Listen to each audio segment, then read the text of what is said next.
ताजमहल वाले विषय पे कोर्ट ने वहाँ के ताले खुलवाने को मना कर दिया, लेकिन अगर ताजमहल और कुतुब मीनार पे कोई विषय है तो फिर भारत सरकार के अधीन है, क्योंकि ये किसी धर्म के हाथ में तो है नहीं।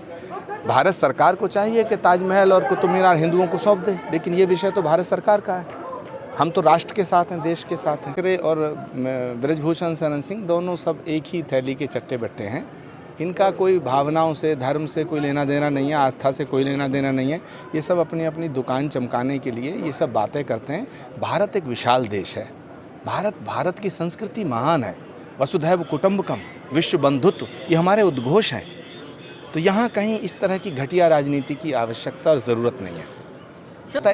राज ठाकरे और AIMIM के प्रमुख ओवैसी, ये दोनों अपनी दुकान चमकाने के लिए इस तरह की वाहियात बयानबाजी करते हैं। इनका ना आस्था से मतलब है, ना किसी श्रद्धा से, ना किसी संस्कार से, ना किसी राष्ट्र से।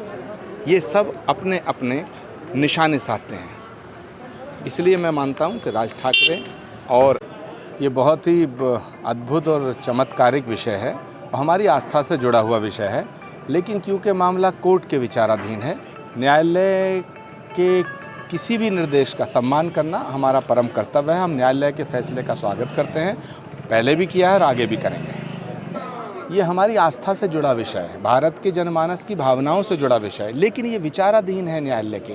किसने दबाया, कब दबाया, ये विषय दूसरा है। विषय ये है कि भारत भावनाओं का देश है और भारत एक संवैधानिक व्यवस्था से चलता है, तो न्यायपालिका का जो आदेश होगा उसे सभी को मानना पड़ेगा। जहाँ तक है इतिहास का प्रश्न, तो प्रत्यक्षम किम प्रमाणम, प्रत्यक्ष को प्रमाण की आवश्यकता नहीं होती है। मैं इस विषय पे कोई राजनीतिक बात नहीं कर